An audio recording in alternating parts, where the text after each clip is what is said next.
विजितवारिदधारितारे श्रीकान्तकान्तमुखपङ्कजचक्रपाणे आकांक्षितप्रद सदा शरणागतानां श्रीवातमन्दिरपते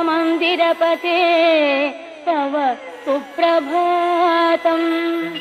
श्रीराजमानसुमनो मकुटाग्ररत्ननीराजिताङ्घ्रियुग भक्तजनैकबन्धो नारायणाच्युत हरे भगवन्मुरारे श्रीवातमन्दिरपते तव सुप्रभातम्। भूलोकवासि जनपुण्यफलेन नृणामालोकनाय